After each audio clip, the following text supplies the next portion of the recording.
We want to thank you for joining tonight's webinar. We've done quite a few webinars on many different topics. Tonight's is 9 tips for homeschooling in the military. We're excited to continue providing services to our military homeschooling members. We've gotten many inquiries about homeschooling in the military, so this is one of our webinars to help those who are in the military and who are either starting your journey in homeschooling or thinking about starting, or you're in your journey and you're looking for a couple extra tips. So no matter where you are, we're so excited to be talking to you. So many new families have joined the millions of families already homeschooling during this pandemic, and we're delighted to see so many of them continuing this journey during these uncertain times. We've heard from so many families that have seen many positive changes in their child's education as well as their family life. So it's no surprise that many of you want to start or continue your journey in homeschooling. So sponsoring tonight's program is AOP, a leading publisher of homeschool curriculum. AOP has something to offer every homeschooling family. Since 1977, AOP has expanded from its original LifePack print curriculum to include the popular Horizons line. In addition, AOP has played a key role in developing computer-based curriculum for homeschoolers, which include the Monarch online curriculum with learning for all grade levels. So if you want to learn more about AOP today, you can go to 1-800-622-3070 or AOP.com. And thank you, AOP, for sponsoring our webinars. Again, we're so excited to see many of you here. Please let us know where you are watching from. We always like to know. Today, the furthest away I want to say is probably Honolulu, Hawaii, which we all wish we were there. Huh? Yes, yes. So homeschooling is something that was suddenly on every parent's mind throughout the past 18 months of the pandemic.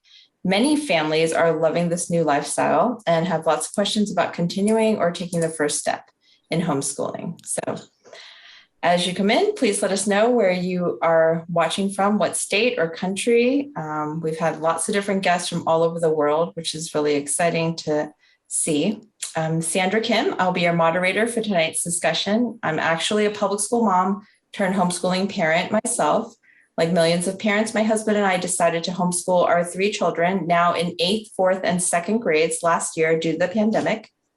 And I also happen to be part of the team here at the Homeschool Legal Defense Association, HSLDA. So for almost 40 years, HSLDA has helped make homeschooling possible for millions of families. We're the world's largest homeschooling organization, member supported with over 100,000 member families. They trust our team of lawyers and expert educational consultants to answer questions and resolve problems about homeschooling. We also serve as a voice for the homeschooling community and work hard to make sure your right to homeschool is always protected.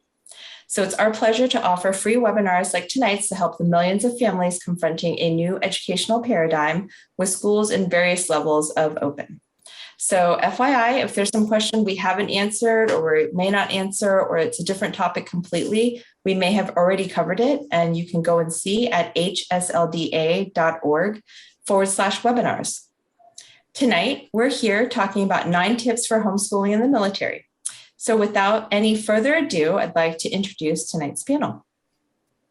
Joining us tonight is Natalie Mack. She's HSLDA High School Educational Consultant and Military Outreach Coordinator. Navy chaplain spouse, graduated 4 to college and graduate school with a 9th grader still being homeschooled. She's also president of a large military homeschool support group, Belvoir Home Educators. Welcome, Natalie. Thanks, Sandra. Looking forward to discussing the topic tonight. That's great. And we're also excited to have our next guest with us for the first time, Sabrina Riley, Army National Guard, active duty spouse, homeschooling mom to 2 boys, a 6th grader and a 9th grader. She's also an active leader in her local military homeschool group, Belvoir Home Educators. Thanks again for joining us, Sabrina. Thanks for having me tonight. Okay, well, without any further ado, let's go ahead and jump right into tonight's discussion. First, I'd like to thank Sabrina and Natalie for their dedication to their families in the military. Thank you so much. Thank you. Homeschooling in the military, I'm sure, has its own kind of challenges. While we love the military and are very thankful for your service, we often have no idea what it's like as life in the military. So homeschooling in the military presents lots of advantages and a few challenges, but we know it can be a successful choice for thousands of our military families to homeschool. So let's go ahead and start with navigating navigating homeschool in the military. So who would be the point of contact at a military installation to find out about resources and using base facilities? Natalie? Well, my first person I would say is to make contact with the SLO, which would be your school liaison officer. This person can often be a key resource to you about resources on the installation, facilities that you can use as a homeschooler or your homeschool support group can have access to, even arranging classes like PE, science courses, STEM, all of those things. Here on Belvoir, I have made contact with our SLO, and she is working diligently with me to provide those to our homeschool support group. So one of the goals that I have as military outreach coordinator is to make contact with school liaison officers. So I always say, if you are a SLO and you're listening, please get in contact with me. I would love to talk with you about resources we have here at HSLDA. Yeah. Well, that's fantastic. Thanks, Natalie. Go ahead. Yeah, I was going to say, in addition to resources on post, don't forget that many resources in the community around military posts are eager to reach out to military and service families. So your local public libraries, parks, museums, just to name a few organizations, are always happy to serve their military families in their communities. And I use both our local county library and our MW library pretty equally. Oh, that's fantastic. And not to mention, there are usually military discounts available for lots of things as well. So I think that's a great way to take advantage of where you are. So if you have to PCS in the middle of a school year, what should you bring and how do you keep homeschooling going through a move? Oh, well, first of all, give yourself grace. Every move is a major life change and traumatic in its own way. And we all know typical military family goes through that more than others. So give yourself permission to do less. In my own family, we transitioned from traditional school to homeschool at the same time that we made a PCS move, Wow, which is kind lovely. of chaotic. Yes, it was chaotic, but we timed it to be over the holidays. So we pulled the boys out of school at the end of fall semester. The truck had already left with our household goods, which is a whole nother story. But Right. we left then to then spend 2 weeks with family over the holidays, and then moved on to our new duty station. And so we arrived to a house loaded with boxes, and I'm like, okay, I have to unpack and get settled into the house before we try school. But the boys were pretty young then, and they started driving me crazy, and I'm like, they need some structure. So with boxes all around me, literally, I was like, all right, boys, we're going to do some lessons here. And we sat down to do maybe 2 days worth. And then I'm like, I can't handle this. I have to know where stuff is and Yes. get some organization. So it turned into a search for balance between my need for organization and their need for structure. And so we kind of did a little bit of both. But every situation is going to be unique. I know families that have planned cross-country drives going from coast to coast in their PCS move, and they've planned to do field trip stops along the way. That counts as part of the school. There's always audiobooks and other audio programs that you can listen to in the car while you're driving or on an airplane if you're flying, however your mode of travel is. There are just so many different things that count as education that don't look like a traditional sitting down in a classroom. And you're not tied to an academic schedule. Like school says this is when we start and this is when we end and these are when our vacations are, and you're tied to that school structure. When you homeschool, you, the parent, are in charge and you determine that schedule. And if you're PCSing in October, take the month off. You can homeschool in June or July. If your kids will let you. My kids probably wouldn't let me do that, but what I'm saying is that it's flexible, and homeschool can look different for everyone. It's unique to your family's situation. That is so true. And then what to take with you. We're always worried about things getting lost in that household goods shipment. So I'd say your most essential items, your most expensive items, if you can keep them with you, do so.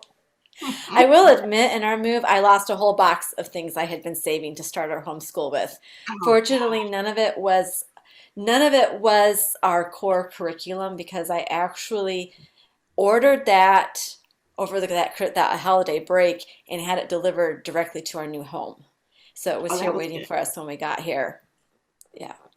That's That is fantastic. And I think it's also good to mention the fact that now we don't necessarily need physical books, although I love paper and I love books. And so, a lot of that stuff should be kept in mind that you can have it online or, download it and store it digitally.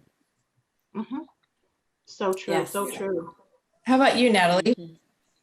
Well, I was thinking when Sabrina mentioned about audiobooks, and I remember when we were overseas and in southern Italy, and we were making drives and traveling as much as we could. It was always cheaper to load up in the van and go because we had 5 kids, so 7 people. Although air travel is really inexpensive within Europe, but I remember thinking with the audiobooks, okay, what audiobooks? So I remember we had a Dietrich Bonhoeffer by Focus on the Family, which was really, really awesome audiobook. And we Hmm. had Hiding Place, right, with about Corey. So, and the Oh, kids learned so much, and that was school. That was awesome. And so, and also when you mentioned about putting those books aside so that they don't get lost in the shipment, we would put them in our vehicle because those of us who are military know that when the movers come, if you're not packing up and doing a ditty move, which is a do-it-yourself move, right?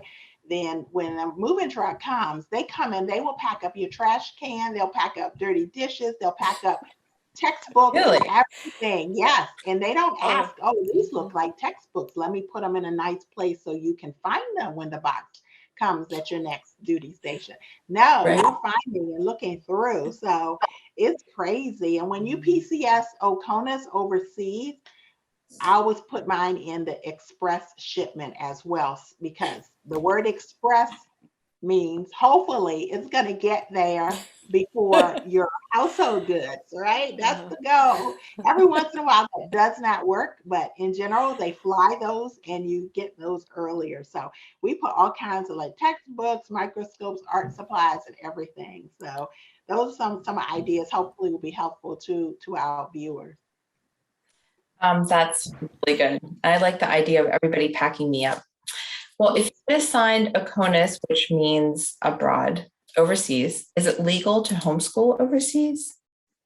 Natalie. Uh, well, we homeschooled for 3 years during our last overseas tour in Naples, Italy. So, and our youngest daughter wanted to play D1 soccer, matter of fact. So it was an awesome opportunity for her to actually be able to play on a high school team. We had lived in Virginia, which is where we currently live again. And so that's not an option for homeschoolers here in this state. But because we were overseas and Department of Defense dependent schools, I see I said the whole thing. I didn't say the acronym saying, but Haha. DOD, yes, but DOD schools, that's an opportunity. So yes, it is legal. I will definitely defer to our legal expertise that we have here at HSLDA in reference to some of the tweaks with different countries. But in general, yes, Department of Defense, it is legal. Well, that's really cool. The Department of Defense activity DODEA recognizes and respects that homeschooling is a military member's right and that it can be a legitimate alternative form of education for military connected families. So DODEA neither encourages nor discourages military members from homeschooling their children. So please also, as a member, you do have access to our team of attorneys and they can further clarify that for you. So how do you find out about homeschooling support groups at your next duty station? Sabrina? Well, when we moved, I was totally new to homeschooling. I knew I wanted to do it. I was aware that there were support groups in different communities where homeschoolers collaborated and worked together, and I was aware of state organizations. I'm not sure how much I was aware of HSLDA actually, but I knew enough to go and look HEAV site, which is our Home Educators of Virginia organization. And they had a directory, and I believe that's where I found our Belleville Home Educators group. But they do have a directory. Other state organizations will have a directory that may list local homeschool groups that may be military affiliated or may not be, as does HSLDA. So use those online directories. I wasn't really aware of how many organizations were in our area until I actually was already here, because we have, besides our actual formal support group here that Natalie and I are officers in, we also have a very active Facebook group that's a little more free. And so there's more homeschoolers there.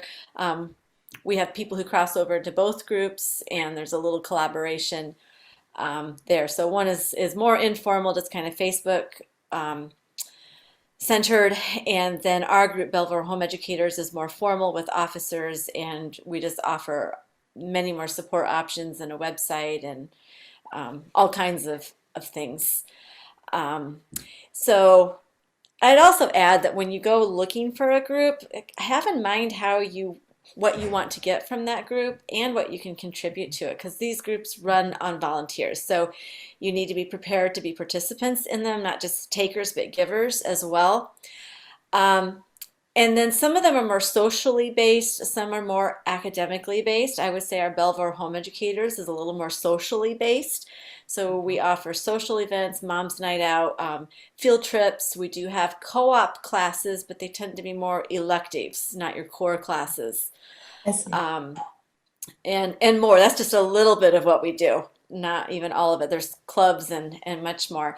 You may find you may want something that is more keyed into academics and offers more hardcore academic activities.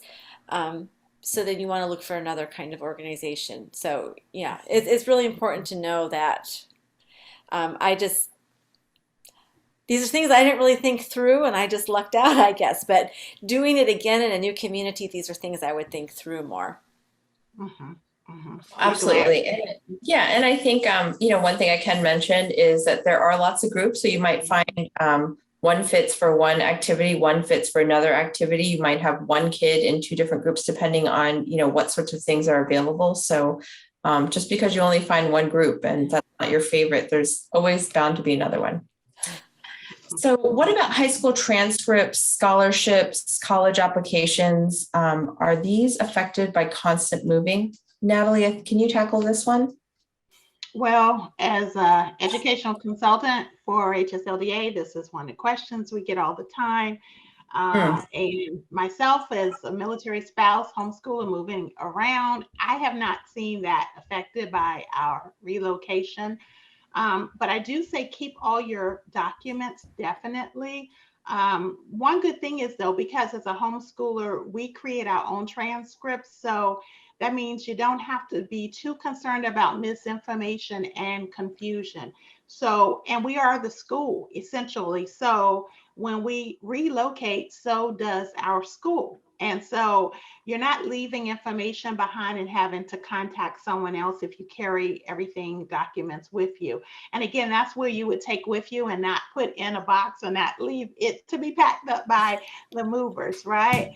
So there have been situations, though, I know where families have requested Department of Defense to allow them to remain at that current duty station so that even homeschoolers can finish out maybe a co-op or maybe some type of program for academics. And so every once in a while, you'll get that approval. Families have been able to get that approved. And what that looks like is typically, if it's the mom, typically, let's say in a traditional setting, I know there are dads who homeschool, but in a traditional setting, that means the sponsor, often a male, will go ahead to the next duty station. And then the mom, often the homeschooling parent, will stay behind. That has to be approved by Department of Defense, because when military sponsors get orders, if you have family is on the orders. Okay. So, but this is something we also help, like I said, as a high school consultant here for HSLDA, we help families, military families and others who move around frequently, to just kind of how do we pull all that information together to create a transcript. One of the benefits that we have to our members is a free transcript review, which is really awesome. So you would upload your transcript documentation, and we basically look it over from identifying information at the top all the way down through the years that you have listed and the courses and your GPA that you've calculated. So we come alongside with that. I haven't seen it be a problem either with scholarships, college applications. Matter of fact, in some ways, if you take advantage as much as you can of the different duty stations and the opportunities that exist in different places where you are stationed, then imagine in terms of your high school student being able to say, wow, I did this fabulous program at this particular duty station. And that can be information put on a college application, a scholarship application. So take that constant moving and use it to your benefit. That's fantastic. And absolutely. I mean, I think some of the fabulous places like Italy that you're at, I'm sure would have very specific and unique opportunities for your children. So what are some of the benefits to military homeschoolers joining HSLDA? Well, you would ask that one because I've only homeschooled in Virginia, which is pretty friendly to homeschoolers.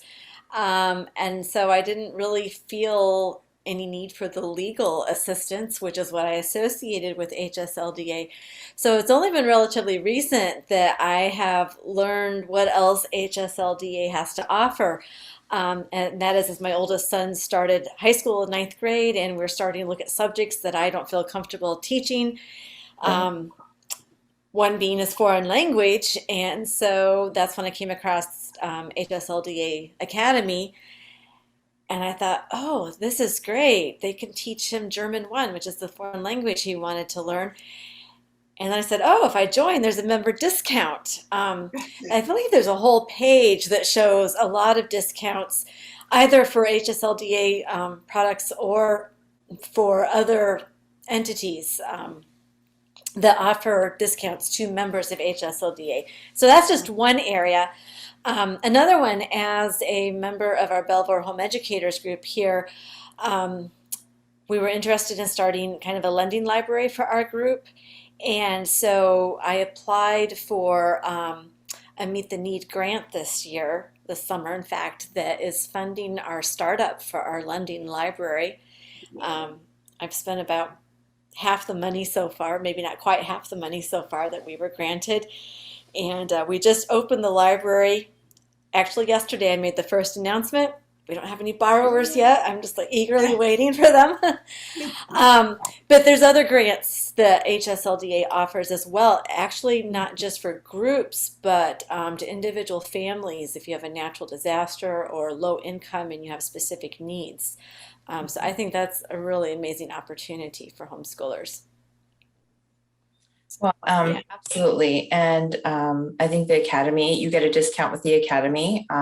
As you know, as an HSLDA member, you get your teacher ID card, and that works really everywhere. So as a teacher, you get quite a bit of a discount, adds up. So how about you, Natalie? Pretty similar to Sabrina. Full disclosure, over the years, it's been 21 years, and I didn't really feel a need to join HSLDA until I realized, wow, there's the legal defense. Of course, that's always something to applaud, and we're thankful for that.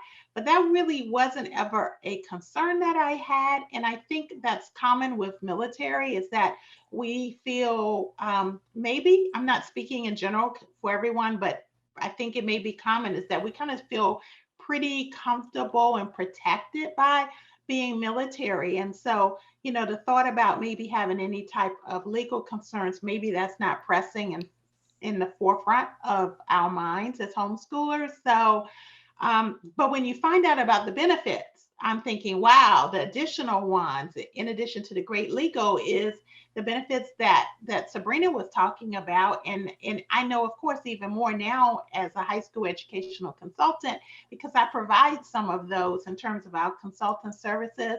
all of our staff that we have, special needs consultants, pre-K to 12th grade, we cover and we assess.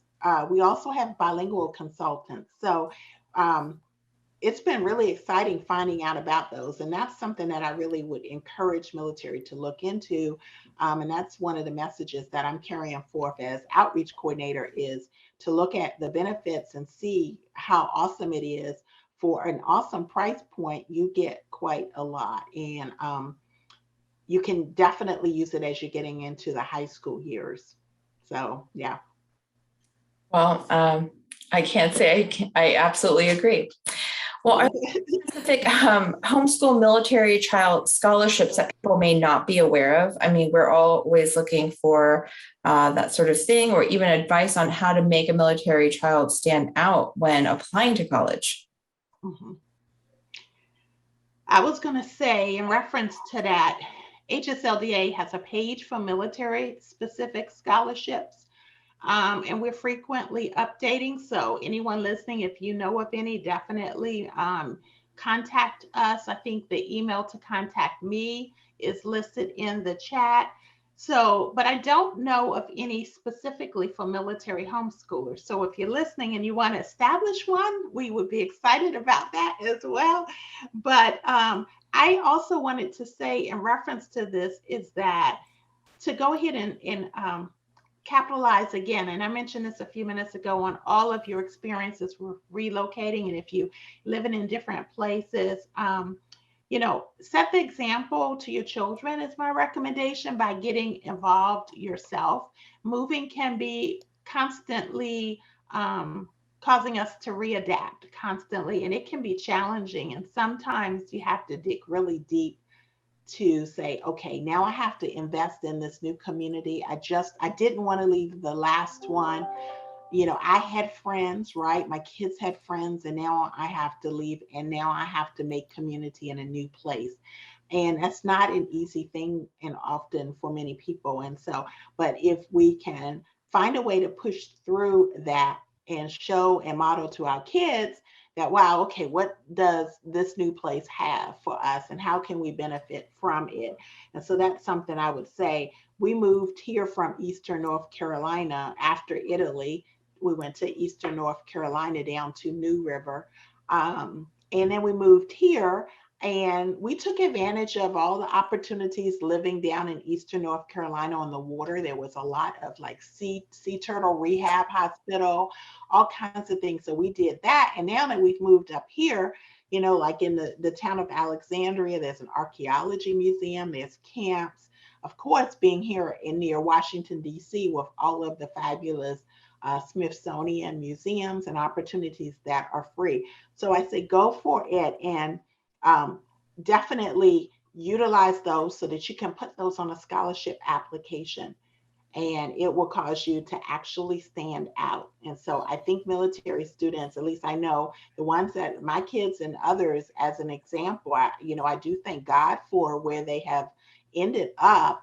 But I do realize we were consciously focusing on taking advantage of these awesome programs that we get to experience because we moved to this location or to that location. So hopefully that helps a little bit. Again, reach out to us as a consultant and we can definitely share that scholarship page that we have with you. I think that's great information. Yeah, Go sorry ahead. about that. I was just going to add that before I was a homeschool mom and moved to Virginia, I was actually a college faculty member. And so I can speak from being on the other side as an employer of students and a college faculty member. The colleges really are actively recruiting homeschool students. I don't want to stereotype them because every child is unique and not all homeschoolers are self-motivated and everything else. But we tend to see them as more self-motivated, taking initiative, having a stronger work ethic than maybe many students that come out of traditional school. So colleges recognize a lot of qualities in homeschool students that they find desirable in their college students. So don't be afraid of it. Look at it as an opportunity. Help your child develop that work ethic, those academic skills, study skills, but also make the most of those unique opportunities they can take advantage of, as Natalie was describing. Yes, absolutely. And I think that homeschoolers also have high executive functioning skills, which most kids pick up in college. So I would say my 2-year-old is pretty much ready to go. How do you deal with constantly having to set up a new homeschool space in a new home in a new place? And I have to tip my hat to you to say, like, wow, I'm having a hard time in my own space and we're not even. Well, I've been fortunate to move less than the average homeschool family. My oldest and I were talking about this the other day. My husband has been a geo bachelor for many of his assignments, which means that he's gone unaccompanied to places without us while we stayed put. And I asked my son if do you wish that we had moved more and that we'd gone wherever dad went, or did we do the right thing just staying put and letting him go off and do his thing? And my son's like, no, it was best. I'm glad we stayed put. You did the right thing. So that felt good to know that, because it has been a sacrifice to spend so much time away from him. And I'm talking about cumulative a lot of years. I've been a solo parent a lot of years. But as a homeschooler, I find that I keep rearranging our space even though we're staying put and we're still in the same house. The boys were pretty little when we started. We had a small table that fit their little bodies, and then they grew, and pretty soon I said, this isn't comfortable. You guys need more workspace. You need bigger chairs. So out went the little table and chairs, and we got larger desks and chairs that they were more comfortable with. This year we started our high school adventure, and I'm like, we have all this equipment and we need a better way to store it. So we made some more furniture changes and more rearranging. So I don't think it matters whether you're moving a lot or staying put. You're going to need to adjust and make changes. So I would recommend your next PCS, that's a good time to reevaluate what are the current needs of your family and your homeschool. How do you need to change your setup to work for you now? That's a great point. Really great point. Because I was thinking about how, traditionally I would set up a homeschool space, and it became increasingly obvious as more kids graduated out and on to college. We had, of course, less kids at home. So, and those two were like, oh, we really don't want to sit in this homeschool room, right? They wanted a desk in their room and they wanted to do things differently. But I was still like, oh, look at all this, we got a lot of books, we got our Apologia section, we got our IEW, the Matthews Bean, the Alpha Omega, right? We have all these things, and like, okay, isn't this fabulous? They're like, yeah, it is. And then they just get their books and go in their room. So, but this last place that we had moved, there was something really special. There was a closet that was really, I saw it and I went, oh, this is going to be my little nook. I'm going to make this my own little getaway closet. And so literally I made it a little office in there, and I had my desk that had survived how many moves? I didn't think it would make it from that last overseas move. It was a little rickety to begin with, but I prayed over it. No, I didn't really. I'm just joking, but I did say, I hope you make it. And so it did. I put that in there. I had like the printer, and it was just, I could go in and close the door. And my husband was like, are you okay in there, Mike? Are you okay? I said, yeah. He said, it's kind of small in here. I said, it's fine. It's enough for one person. That's all I need, just me. So, you just kind of make the best of these new spaces, and it can be somewhat exciting. I know a lot of times, specifically when we move on to military installations, right? The houses basically in the communities on a post, they look all alike.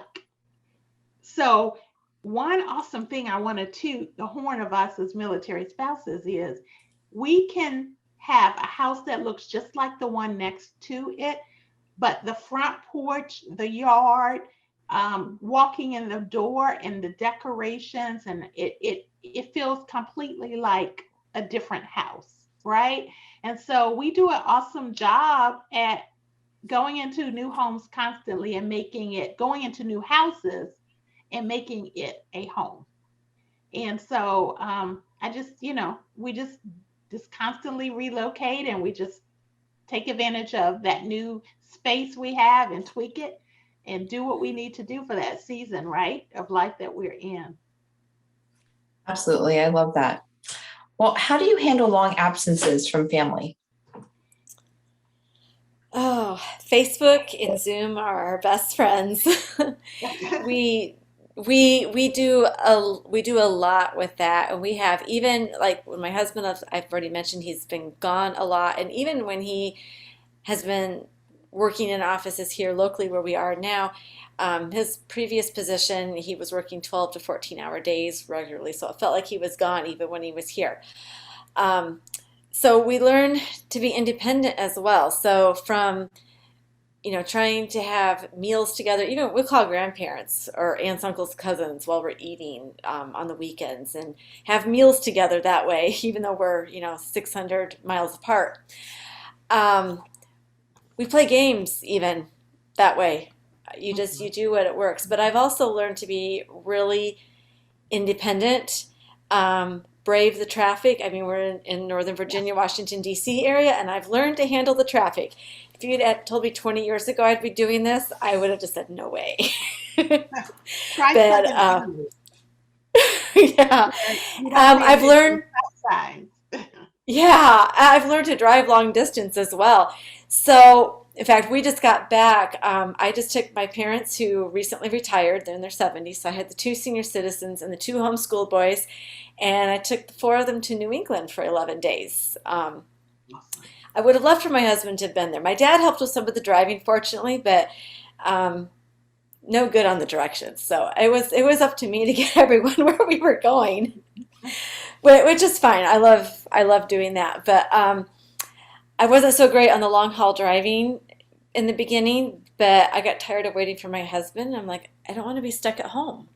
I want to Mhm, make plans. mhm, And so mhm. I make the plans for us, and the boys and I go. And if my husband can join us, that is fabulous. And if he can't, we go anyway. Mhm. That's Because I awesome. think we'd all go crazy. I'd really go crazy if I was just stuck here on post all the time. Yeah. Yeah.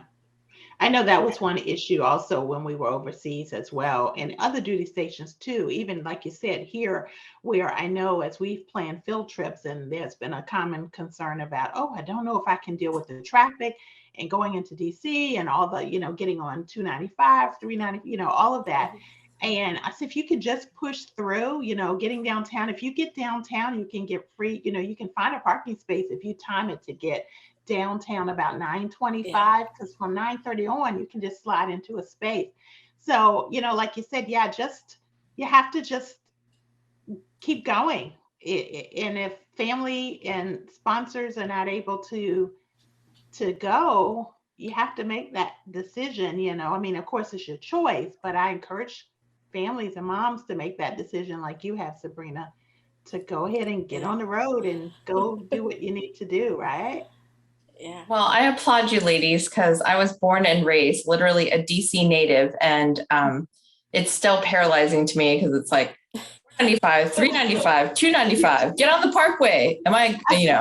What time is it? And then I don't want to tell you the share of tickets that I've gotten in DC because I'm like, oh no. It's like now my parking spot is actually a road, and so I need to get my car out. If you miss that by 1 minute, let me just tell you that is a ticket. Just watch. Oh, goodness.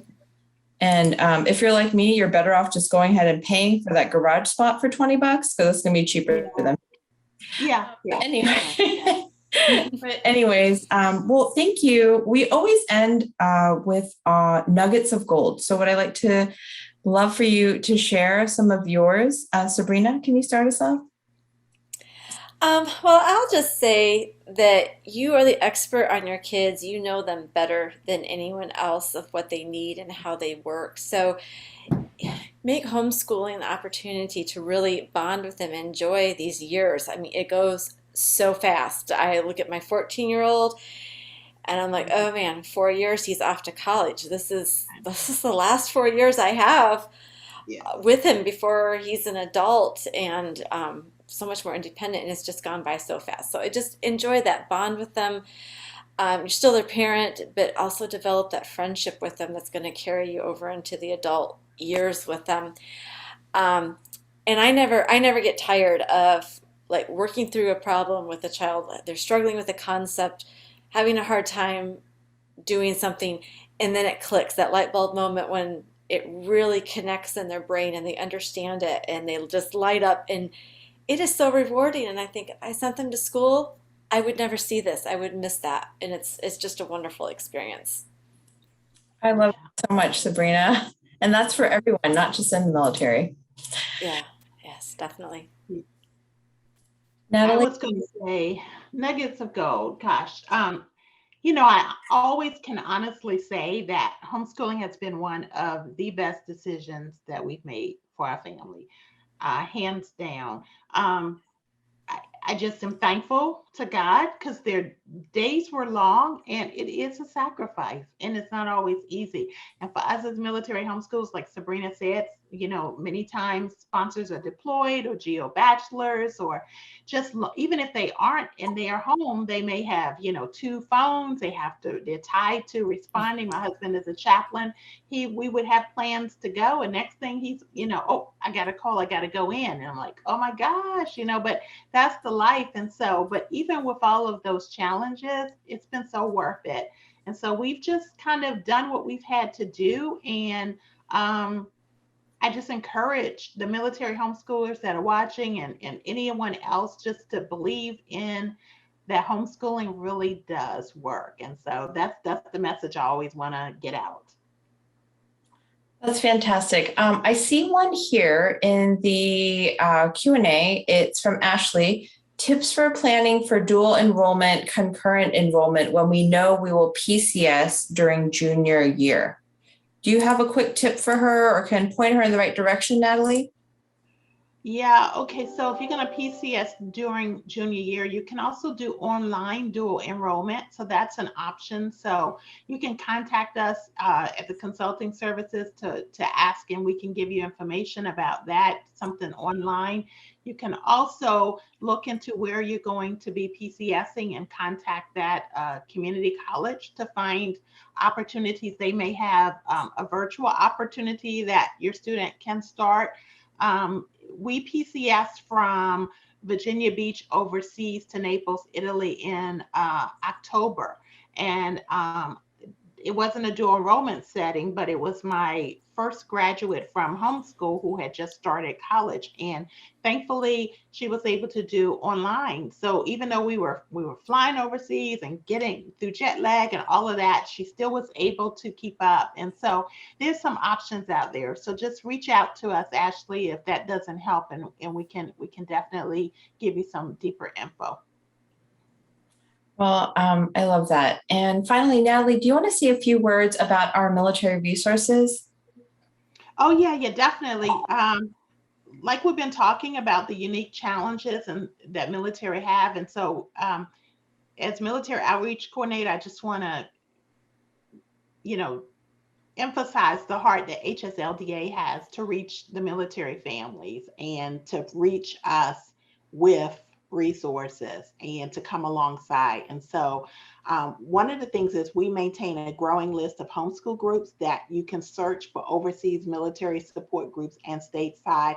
So we want to get more military homeschool support groups in this directory. We cannot place you in the directory. You have to request it. So please, again, contact me if you are in a homeschool group or you are leading one. There are advantages also in opportunities for our groups through group services. And also we have a great access to not only the legal representation, but also educational consultants. So we've talked a little bit about that and how we can help. So definitely, last thing I want to say is please join our military families page at HSLDA Military Family. Well, Sabrina and Natalie, I just have to say it's been a delight. You ladies have shared a lot of great information, and I just want to thank you again. That's about all the time we have tonight. Thanks again for joining us. As I mentioned, we have covered many topics in our previous webinars, from curriculum, single parent homeschooling, to special education, mentoring, budgeting. It's very possible we've covered a topic that you might be interested in. So all you need to do is go to www.hslda.org/webinars, and you can access those, and those are free. You can join us again next week for our next webinar at 7 p.m. This will be discussing homeschooling through major life changes. Homeschooling through major life changes. And of course, at HSLDA, we are always here to help you on your journey to homeschool. And we'd love for you to consider joining us as a member family at hslda.org/join. Thanks again for joining us tonight, and we hope to see you at the next webinar. Thanks and good night.